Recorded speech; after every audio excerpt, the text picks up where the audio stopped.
सूत्ररूपे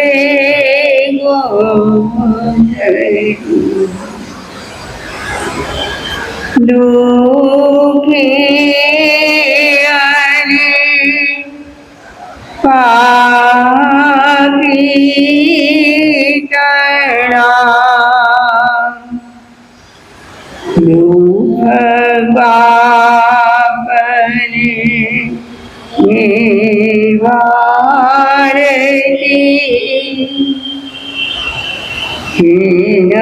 हीनवाणी मैया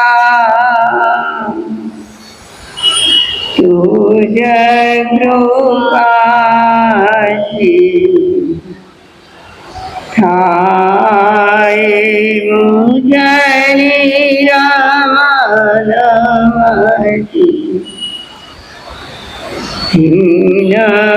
हीनवाणी मैया तुझ कृपाथी थाय मुझनी रमण।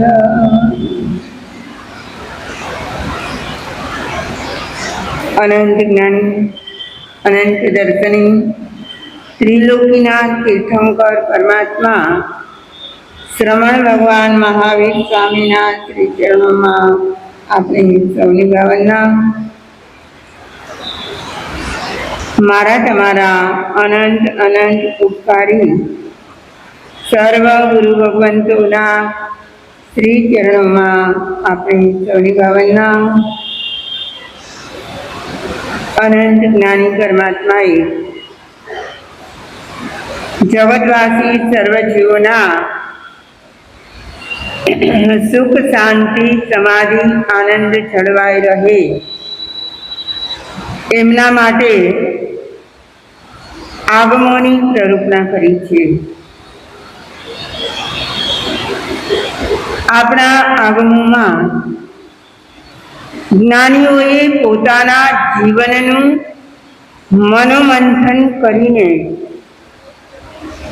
દોહન કરીને જે ભાવો એમને પ્રાપ્ત થયા એ જગતના સર્વ જીવો પામે એવો પ્રયાસ આગમ દ્વારા કર્યો છે। આ આગમ વાણી આપણે સમજવાનો પ્રયાસ તો કરી રહ્યા છીએ, યત્કિંચિત સમજી પણ રહ્યા છીએ, પરંતુ જ્ઞાનીઓ કહે છે જગતના સર્વ જીવો સર્વથા જ્ઞાન દશાને પામી શકતા નથી। એનું પણ કંઈક તો કારણ હશે કે નહીં હોય।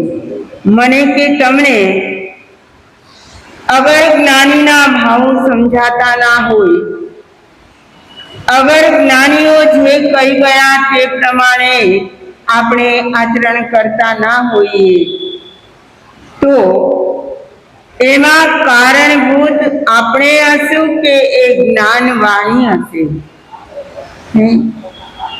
આપણે પોતે જ છીએ। હવે આપણે શોધીએ કે આપણામાં એવી કઈ કઈ કચાશો છે, કઈ કઈ વસ્તુઓની ઉણપ છે કે જેના કારણે આગમોની વાણી યથાર્થ આપણે આપણા જીવનમાં ઉતારી શકતા નથી। આ ઉતારી નહીં શકવાના કારણે મારી કે તમારી પરિસ્થિતિ કેવી છે? તમે તો કહેશો બહુ સરસ પરિસ્થિતિ છે, પરંતુ જ્ઞાનીઓની દ્રષ્ટિમાં આપણે બધા, તમે હું બધા આ વિશ્વની અંદર ભવ ભવાંતર કરતા કરતા કરતા ભટકી જ રહ્યા છીએ. નિસ્તાર ક્યારે થશે એ પણ આપણે જાણતા નથી. જાણીએ છીએ તો આવી પરિસ્થિતિમાંથી મારે કે તમારે પસાર થવું પડે છે. એનું કારણ શું હશે? કે એક જન્મ પૂર્ણ થયો અને બીજો જન્મ આપણા માટે તૈયાર જ છે. બીજો પૂર્ણ થાય ત્યાં તો ત્રીજો તૈયાર જ છે. એ પણ તૈયારી કોણ કરે છે? આપણે પોતે જ કરીએ છીએ. આપણા જ જન્મ જન્માંતરોને વધારતા રહ્યા છીએ. તો જ્ઞાનીઓ તો આપણને સૂચન કરે છે કે જો આપણું ભવ ભ્રમણ ચાલુ અને ચાલુ જ રહેતું હોય, જન્મ જન્માંતરો અટકતા ના હોય, તો તારામાંથી જ તું તારા કારણને શોધી લે. શું કરવાનું? આપણે પોતે વિચારવું પડે કે કયું કારણ છે કે જે આમાંથી આપણને મુક્ત થવા દેતા નથી. તો એ વિચારતા કદાચ મને કે તમને તો સમજાય કે ના પણ સમજાય, પણ જ્ઞાનીઓ એમના જ્ઞાનમાં કહે છે કે બે વસ્તુ છે કે જેના કારણે જીવના અજ્ઞાનના અંધારા ઉલેચાતા નથી, એ સમજણના ઘરમાં આવતા નથી અને ધર્મ આચરણ કરીને પોતાનો નિસ્તાર કરતા નથી. કેટલા કારણો? ફક્ત બે જ કારણો એવા છે, પણ મને લાગે છે આ બે કારણોમાં તો બધા જ દુર્ગુણોનો સમાવેશ થઈ જતો હશે. એ બે કારણો છે અજ્ઞાન અને મોહ. મોહ દશા અને અજ્ઞાન દશા. તમે કહેશો અમે કઈ અજ્ઞાની તો નથી છીએ. આપણે કેવા છીએ? જ્ઞાની કે અજ્ઞાની? હા, કદાચ અજ્ઞાની એ અપમાનજનક શબ્દ લાગે, પરંતુ તે છતાંય આપણે ઈચ્છીએ કે ના ઈચ્છીએ, આપણામાં અંતઃકરણમાં ઊંડાણમાં શું ભર્યું છે? અજ્ઞાન ભર્યું છે. અને જ્ઞાન કેમ થતું નહીં હોય? મોહ દશા પણ સાથે સાથે છે. કઈ દશા? એક તો અજ્ઞાન દશા અને બીજી છે મોહ દશા. આ મોહ દશાને કારણે વ્યક્તિ છૂટી પણ ના શકે અને જ્ઞાનની પ્રાપ્તિ કરી ના શકે. જો જ્ઞાન એટલે સમજણ ના આવે તો ધર્મ શું અને કર્મ શું, સારું શું અને નરસું શું, કાંઈ જ ખબર ના પડે. આપણા હિતનું શું અને અહિતનું શું એ પણ આપણને ખબર ના પડે. તો આ બે મુખ્ય કારણો મારામાં છે, તમારામાં છે, સૌ વ્યક્તિઓમાં છે અને એના જ કારણે આપણે ભવ ભવાંતરમાં પરિભ્રમણ ચાલુ જ રાખીએ છીએ. આ બે કારણોને લઈને જીવને જ્ઞાન ન થાય. શું ન થાય? સમજાય નહીં. આપણા શાસ્ત્રોમાં ગાથા છે, નિર્ગ્રંથ પ્રવચનકાર કહી રહ્યા છે કે એવા તો બે નહીં 5 કારણો છે કે જે જીવને જ્ઞાન થવા જ ના દે. પણ એ 5 કારણો પણ આ 2માં જ સમાવિષ્ટ છે. શું છે? 5 કારણો પણ આ 2 અજ્ઞાન અને મોહમાં જ સમાવિષ્ટ છે. અજ્ઞાન કાયમ જળવાઈ રહે છે, જ્ઞાન દશા પ્રગટતી નથી. એના 5 કારણો ગાથામાં બતાવ્યા છે. અહ પંચ હિંઠાણે જે શિખા ન લગાઈ ખંભા પોહા પમાયેના રોગેણા લસાયેના. શું કહે છે? અહ પંચ હિંઠાણે. 5 સ્થાનો આમાં બતાવ્યા છે ગાથામાં. આપણે આપણા જીવન સાથે ચેક કરતા જવાના છે કે આ 5માંથી મારામાં કયા કયા કારણો છે. અહ પંચ હિંઠાણે જેની શિક્ષા ન લવાઈ.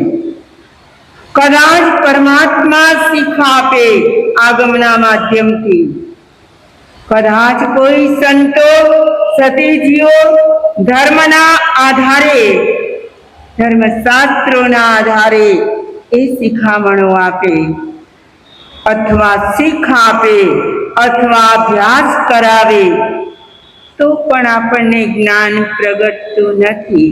શું કારણ છે? અહ પંચ હિંઠાણે જે શિક્ષા ન લપાઈ. હવે 5 કારણો કયા છે? કયું આવરણ નડે છે કે પેલા જ્ઞાનના પ્રકાશને આપણા આત્મા સુધી પહોંચવા દેતા નથી?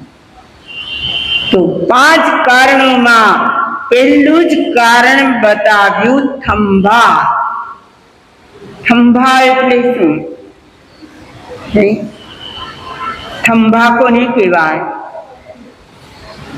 આ પ્રાકૃત શબ્દ છે, અર્ધમાગધી શબ્દ છે. થંભાનું સંસ્કૃત થાય છે સ્તંભ. શું થાય?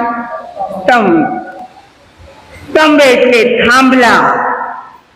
આપણે એ જ ભાષાને અપભ્રંશ કરીને પિલર હોય તો થાંભલો કહીએ છીએ. શું કહીએ છીએ? અહીં પણ પિલર છે. પિલરના આધારે તો આખા મકાન ટકતા હોય છે. પિલરના આધારે તો બીજી કેટલીક વસ્તુઓ ટકતી હોય છે. મોટા મોટા બ્રિજ બાંધે છે, એમના પણ મોટા અંડરગ્રાઉન્ડ જાય એટલા પિલર નાખવામાં આવે છે. તો બહુમાળી મકાનના પાયાઓ પણ શું છે? એક જાતના પિલર છે, ટકાવનાર છે. એ બહુમાળી મકાન તૈયાર થાય એની સેફટી કોના આધારે હોય? એનો પાયો કેટલો મજબૂત છે, એના પિલર કેટલા મજબૂત છે. તો અહીં તો પહેલું જ કારણ બતાવ્યું થંભા.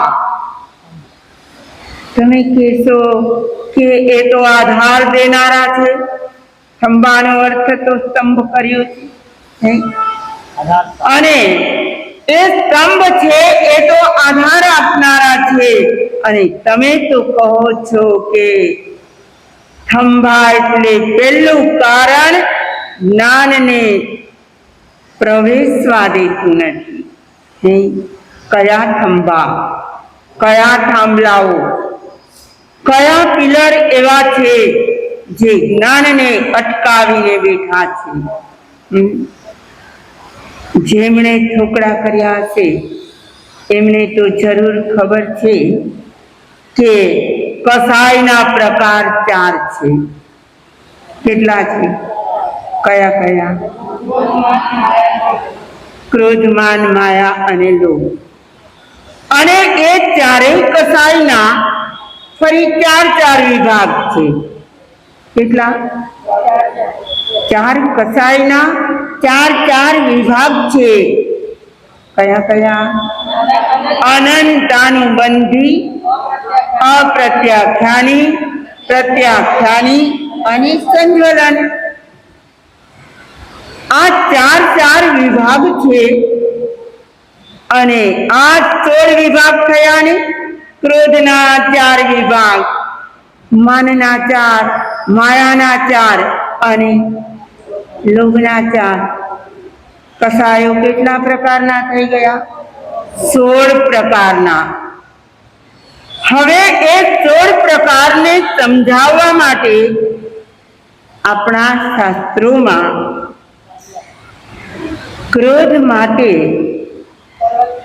એમાં પણ અનંતાનુબંધી માટે અનંતાનુબંધી ક્રોધ, માન, માયા, લોભ. અનંતાનુબંધી ક્રોધ કેવો છે? ક્રોધ કહું છું. હા, બરાબર છે. પર્વતની ફાડ સમાન, એટલે એમાં તિરાડ પડી ગઈ તો કોઈ માનવો સાંધી ના શકે. અને અનંતાનુબંધી માન હોય તો એ માની વ્યક્તિ અનંતાનુબંધી માનનો જેમને ઉદય પ્રવર્તતો હોય એવો માન કસાય જે સાથે લઈને આવ્યા હોય એવી વ્યક્તિને તમે નમાવવા ધારો તો નમે. કેવું માન છે? અનંતાનુબંધી માન છે. હા, તો આપણે માનની વાત કરવી છે. એને બધા થાંભલાઓની ઉપમા આપી છે, પિલરની ઉપમા આપી છે. આ પિલરને કોઈ તોડવા ધારે તો કદાચ કોઈ સાધનોથી તૂટી જાય, પણ એમને વાળવા ધારો તો વાળી ન શકાય. તો અનંતાનુબંધી છે માન એ પથ્થરના સ્તંભ સમાન છે. જોયા છે પથ્થરના સ્તંભ? કેટલીક જગ્યાએ ગુફાઓમાં હોય, કેટલીક જગ્યાએ મોટા મોટા મંદિરોમાં હોય. સાના પિલર કરેલા હોય? પથ્થરના. આવા પથ્થરના પિલરને તમે વાળવા ધારો, નમાવવા ધારો તો એ નમે ખરા? નહીં. બીજા નંબરે અપ્રત્યાખ્યાની માન હોય તો કોના જેવું હોય? અપ્રત્યાખ્યાની માન કોના જેવું હોય? હાડકાના સ્તંભ સમાન. હાડકું પણ એટલું મજબૂત હોય કે કોઈ માનવ હાથમાં લઈને એના 2 ટુકડા કરવા ધારે તો કરી શકે? ના કરી શકે.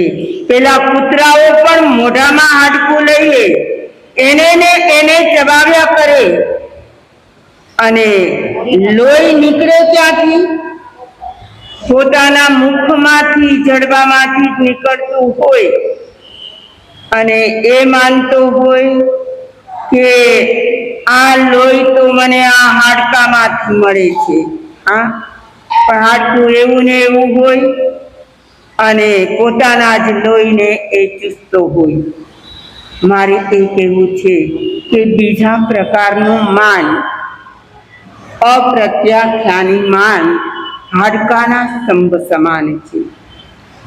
ત્રીજા પ્રકારનો સ્તંભ છે પ્રત્યાખ્યાની માનનો. જુઓ, ધીમે ધીમે એમની મજબૂતાઈ ઘટતી જાય. હા, અનંતાનુબંધી કરતા અપ્રત્યાખ્યાની થોડોક હળવો હોય, અપ્રત્યાખ્યાની કરતા પ્રત્યાખ્યાની હળવો હોય. હવે કોણ રહ્યું? એ સંજ્વલનનું માન, એ સંજ્વલનનું માન કેવું હોય? નેત્રના સ્તંભ જેવું. જો નેત્રમાં કુદરતી એવી તાકાત છે કે એમને અક્કર રહેવું હોય તોય રહી શકે, અને એમને વળવું હોય તો વળી પણ શકે. તો આવા 4 પ્રકારના કસાયોને સમજાવવા માટે 4 સ્તંભના ઉદાહરણ છે. આપણે ગાથા સામે નજર કરીએ. થંભા કોહા પમાયેન. પેલું જ કારણ શું બતાવે છે? આવા થાંભલા જેવા. કેવા? ઉપમા શાની આપી? થાંભલા જેવા અનંતાનુબંધી, અપ્રત્યાખ્યાની, પ્રત્યાખ્યાની અને સંજ્વલની માનવાળા જીવો શું ન મેળવી શકે? જે હિંગ શિક્ષા ન લભઈ. ગમે તેટલું બોલીએ ને, પણ એમની શિખામણ ન મળે, ન પ્રાપ્ત કરી શકે, અને એના કારણમાં આ અભિમાન છે. શું છે? તમને ખબર છે અભિમાન માટે બીજો શબ્દ કયો વપરાય? અભિમાન માટે મદ. હજુ કોઈ? ગર્વ. હજી અહંકાર. અભિમાન અને અહંકાર બે શબ્દો આપણે વાપરીએ છીએ. મદ પણ કહીએ છીએ, ગર્વ પણ કહીએ છીએ, પરંતુ અભિમાન અને અહંકારમાં પણ તફાવત છે. શું? અભિમાન અને અહંકારમાં પણ તફાવત છે. શું તફાવત હશે? અહંકાર કોને કહેવાય? પોતાનું અહમ વધારે હોય, એનું પણ કંઈક કારણ હોય. પોતાનું અહમ વધારે હોય એ શબ્દ જ આપણને બતાવે છે અહમ અને કાર. મેં કર્યું. શું કર્યું? કંઈ પણ બાબત હોય તો એમના મનમાં એમ હોય, આ તો મેં કર્યું છે. એટલે પોતાની કમાઈથી, પોતાની મહેનતથી, પોતાના પુરુષાર્થથી વ્યક્તિને જે કાંઈ પ્રાપ્ત થાય એનો તો જીવને અહંકાર આવે છે. અહંકાર. મેં કર્યું, મારા થકી થયું. કેટલાક યુવાનો કહેતા હોય, આ તો કંઈ અમારા બાપ દાદાએ વારસામાં નથી આપ્યું. શું છે? આ તો અમારા કાંડાની કમાણી છે. શાની? મેં જ બધું ઊભું કર્યું છે. આવી જે વાત હોય તે અહંકાર છે. પરંતુ અભિમાન કોને કહેવાય? બીજા તરફથી, વડીલો તરફથી વારસામાં મળ્યું હોય, ગુરુજનો તરફથી જ્ઞાન મળ્યું હોય, અને છતાંય આપણે શું કહીએ? અમે જ્ઞાની છીએ, અમે શ્રીમંત છીએ, અને એનો જે ગર્વ હોય એને કહેવાય છે અભિમાન. એટલે કે અન્ય તરફથી મળ્યું એને પોતાનું માની અને ગર્વ કરવો એને અભિમાન કહેવાય, અને પોતે જ પ્રાપ્ત કર્યું હોય તો એને અભિમાન કરવાથી અહંકાર કહેવાય. આવો અહંકાર હોય કે આવું અભિમાન હોય, પણ એ કામ શું કરે છે કે નવું જ્ઞાન પ્રાપ્ત ન થવા દે. શું ન કરવા દે? સમજણ આવવા જ ના દે. અહીં તો નિર્ગ્રંથ પ્રવચનકાર કહી રહ્યા છે કે આવા અહંકારી લોકો, આવા અભિમાની લોકો ક્યારેય પણ શિક્ષાને પ્રાપ્ત ના કરી શકે. જ્યારે અહંકાર ગળે, અભિમાન ગળે, ત્યારે જ એને જ્ઞાન પ્રાપ્ત થાય છે. મારું તમારું આત્મા અનાદિકાળથી આવા અભિમાન અહંકારથી, અરે બીજા ભવોની જવા દો, આપણે આ ભવની જ વિચારીએ તો આ ભવમાં પણ વધી વધીને આપણી પાસે છે શું? હમણાં થોડા દિવસ પહેલા મનસુખભાઈ કહેતા હતા કે મારું કોઈ નથી અને મારું કાંઈ નથી. સાચી વાત છે, કોઈ નથી. અને ત્યાર પછીના 4 દિવસ પછી કહ્યું, 4 દિવસ પછી કહ્યું કે મેં હમણાં 5 દિવસ માટે ચંદ્રાબેનને રજા આપી છે. આહા, એનું કોઈ નથી. કોણ નથી? એનું કોઈ નથી અને છતાં પણ એ રજા પણ આપી શકે. જો તો ખરા, આ આપણા બધાની માનસિકતા આવી જ છે. આ તો મનસુખભાઈએ કહ્યું એટલે એનું નામ બોલું છું, પણ બધાની માનસિકતા આવી જ હોય. જ્યારે કંઈક કોઈને આપવાની વાત હોય ત્યારે મારું કાંઈ નથી. શું હોય તો આપું ને. અને જ્યારે જગતના લોકો કંટાળી જાય ને, શેનાથી? સ્નેહી સગાઓથી પણ કંટાળે, પોતાના આત્મીય વ્યક્તિથી પણ કંટાળે, તો એમ બોલી નાખે કે મારું તો જગતમાં કોઈ નથી. પણ ના, મનસુખભાઈના વિષયમાં એવું તો નથી. પણ એ તો સાંભળેલી વાત કહીને કહેતા હોય કે મારું કોઈ નથી. તો કહેવાનો આશય, આપણા આ જગતમાં આપણે કંઈ લઈને તો આવ્યા જ નથી. જતી વખતે પણ કંઈ સાથે લઈ જવાના તો નથી. પણ વચ્ચેનો જે ગાળો છે ને, કયો? જન્મ અને મરણ વચ્ચેનો જે ગાળો છે, બહુ ભયાનક છે. કેવો છે? આ ભયાવહ કાળ છે. એમાં જ વ્યક્તિ પોતાના કેટલાય નવા કર્મો ઉપાર્જન કરે, નવો સંસાર ઊભો કરી દે, જ્ઞાનને આવવાના દે, સમજણને પોતાના આત્મામાં સ્થાપિત ના કરી, અને જેવા આવ્યા હોય તેવા આ દુનિયામાંથી પસાર થઈ જાય. શું થાય? શું થાય? પસાર થઈ જાય.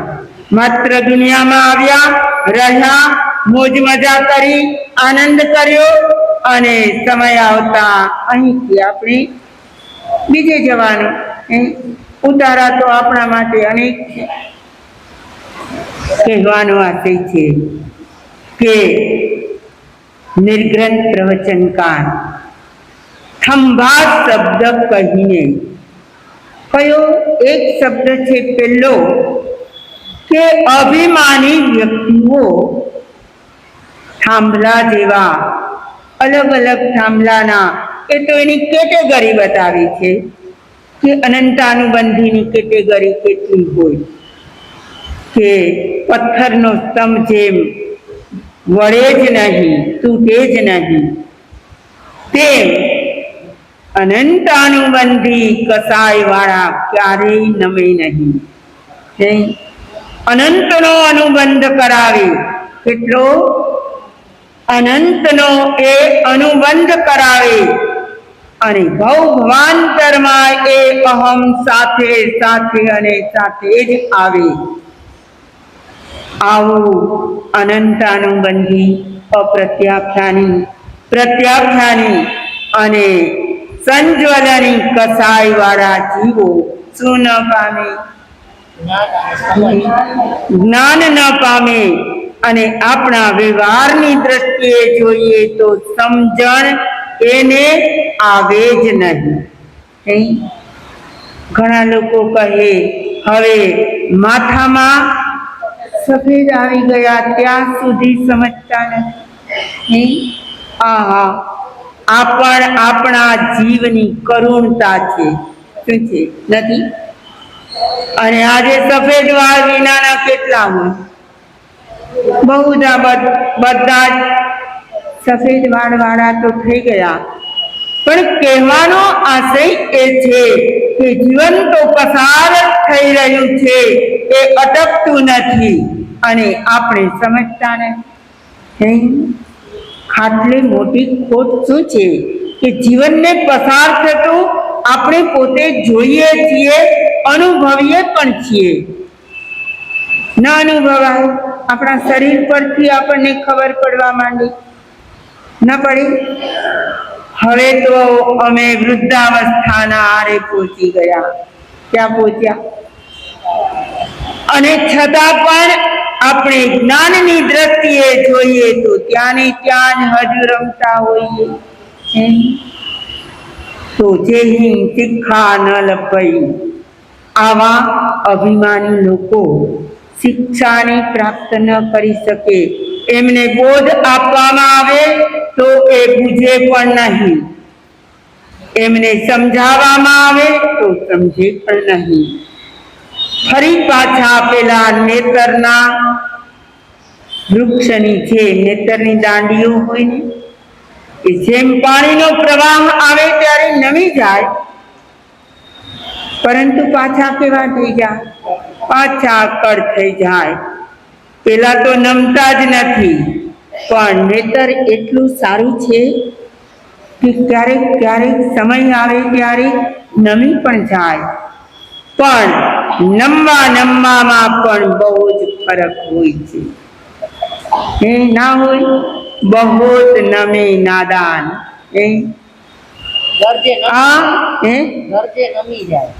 ગરજે નમી જાય. હા, અને ગરજ તો બધાને ક્યાંક ને ક્યાંક કોઈક સ્થાને અવશ્ય પડવાની જ છે. હા, એટલે એવો સમય આવે ત્યારે વ્યક્તિ કદાચ નમી ગયેલી લાગે, નમ્ર લાગે, અભિમાન રહિત લાગે, એની ભાષામાં પણ મીઠાશ આવી જાય અને નમતા નમતા જાય. પણ ફરી પાછા જો છેલ્લી કેટેગરીમાં નેતર આપી છે. શું? છેલ્લી કેટેગરી છે સંજ્વલની. માન હોય તો પણ અંદરમાં તો માન પડ્યું જ હોય. જેવો એક સમય પસાર થઈ જાય એટલે ફરી પાછા અક્કડ અને કડક થઈ જાય. તો આપણે વાત કરી રહ્યા છીએ ખંભા અભિમાનની. હા, અને આવા અભિમાન કરનારા કેટલા જીવો હશે? પ્રત્યેક જીવો. અરે આપણા શાસ્ત્રોમાં ચક્રવર્તીઓના દાખલા આપ્યા છે. કોના? મારા તમારા જેવાની વાત તો છોડો, પણ સનત કુમાર ચક્રવર્તી શાનું અભિમાન કરી? રૂપનું અભિમાન. આહા, રૂપ મળવું એ કઈ અભિમાન કરવા જેવી ચીજ છે? એ તો તમારા પૂર્વજન્મમાં બંધાયેલું જેવું નામ કર્મ. શું? જેવું આપણું પોતાનું નામ કર્મ હોય એના કારણે આપણને વર્ણ, ગંધ, રસ, સ્પર્શ બધું સારું મળે? ન મળે? તો એ તો આપણા પૂર્વ જન્મનું બંધાયેલું નામ કર્મ છે. એ કંઈ ગર્વ કરવાની, અભિમાન કરવાની ચીજ નથી. જેમ શ્યામ વર્ણ છે એમ શ્વેત પણ વર્ણ છે. પરંતુ તે છતાંય જ્યારે બહાર જવાનું હોય, બની ઠનીને તૈયાર થયા હોય અને પોતે જો રૂપવાન હોય તો વ્યક્તિને શું થાય કે આમના કરતા હું કેવી લાગુ છું, હા હા એ જ જોવું છે ને, આપણે કેવા લાગીએ છીએ. ના ના એવું કાંઈ નથી. થાળીઓમાં પણ હોઈ શકે, એવું નથી કે સનત કુમાર ચક્રવર્તી પુરુષ હતા, કોણ હતા? આ તો શાસ્ત્રનો દાખલો મોજૂદ છે. અને એમને રૂપનું અભિમાન બહુ હતું. એમના કારણે દેવલોકના બે દેવો એને પ્રતિબોધ પમાડવા, કહો કે એમના રૂપને જોવા માટે આવ્યા સનત કુમારના રાજમહેલમાં. અને મજાના માલિશ વગેરે કરાવીને એ બેઠા હતા અને સ્નાન કરવા જવાની તૈયારી હતી. ત્યારે પેલા બે દેવો આવ્યા અને રૂપ જોઈને તો અચંબિત તો થઈ ગયા. આવું રૂપ તો અમે દેવલોકના દેવોનું એ નથી જોયું. અને એ દેવોને જોઈને સનત કુમારને ખબર પડી ગઈ, આ ભલે ને બીજા રૂપમાં આવ્યા હોય પણ ખરેખર આ દેવો છે. એટલે એ કહે છે, મારું રૂપ જોવું હોય તો ક્યાં આવજો? મારું રૂપ જોવું હોય તો અત્યારે નહીં, રાજસભામાં હું તૈયાર થઈને જાઉં, સિંહાસન પર આરૂઢ થયો હોઉં ત્યારે મારું રૂપ જોવા આવજો. અને બંને દેવો ત્યાંથી જ્યારે એ રાજસભામાં ગયા ત્યારે ત્યાં હાજર થયા. પરંતુ ત્યાં સુધીમાં શું થયું હતું?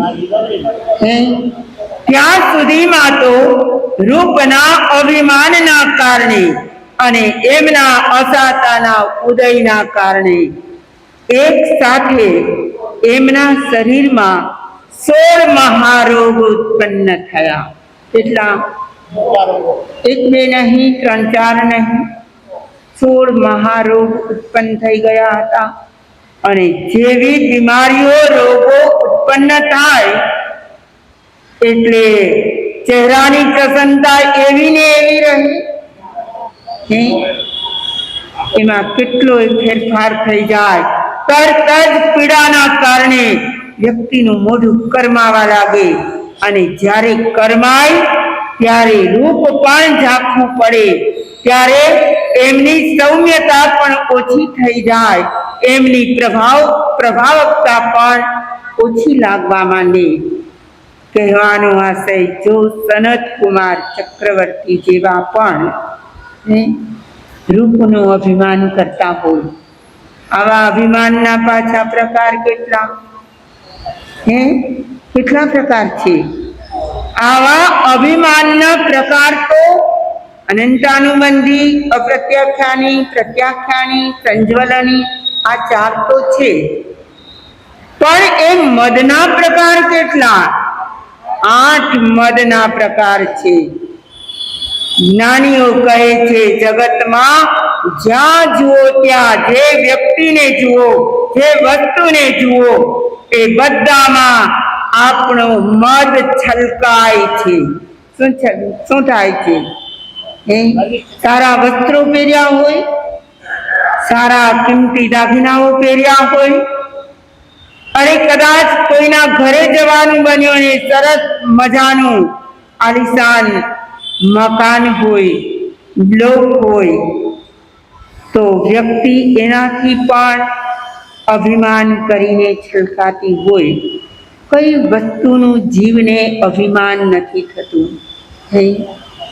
અને આવું અભિમાન જ્યાં સુધી નિર્મૂળ ના થાય, શું ના થાય? નિર્મૂળ થાય એટલે સર્વથા નીકળી ન જાય, ત્યાં સુધી જ્ઞાન દશા મળવી તો મુશ્કેલ છે. પરંતુ જ્ઞાનીઓએ એમના પણ વિભાગ કર્યા કે અનંતાનુબંધી જાય તો શું થાય? અપ્રત્યાખ્યાની જાય તો શું થાય? વિસ્તાર તો કેટલો કરવા ધારીએ એટલો. અમારા મા સતીજી ઘડિયાળ બતાવે છે, વાત સાચી છે. સમય સમયનું કામ કરે છે. આ 4 પ્રકારના મદ, અને એ મદના પણ વિસ્તાર કરીએ તો 8 ભેદ. આ બધું જ્યાં સુધી આપણા આત્મામાં જ પડ્યું છે ત્યાં સુધી જે જ્ઞાન મળે છે, જે સમજણ મળે છે, એની પણ કેટેગરીઓ શું હોય? કોઈકને થોડુંક સમજાય, કોઈને એનાથી વધારે સમજાય, કોઈ એનાથી વધારે સમજે, કોઈ એનાથી પણ વધારે સમજે. તો અહીં તો નિર્ગ્રંથ પ્રવચનકારની ગાથાને આપણે જોઈ રહ્યા છીએ. ગાથામાં તો 5 કારણો બતાવ્યા છે. એમાંનું આ પહેલું કારણ છે ખંભા. અભિમાની વ્યક્તિ જે હિંગ શિક્ષા ન લભઈ, એને શિક્ષા મળતી નથી, જ્ઞાન પ્રાપ્ત થતું નથી. હજુ પછીના કારણો, એમાં જ્ઞાનીઓ કેવા ભાવો દર્શાવશે, એમાંથી મને અને તમને શું જાણવા મળશે?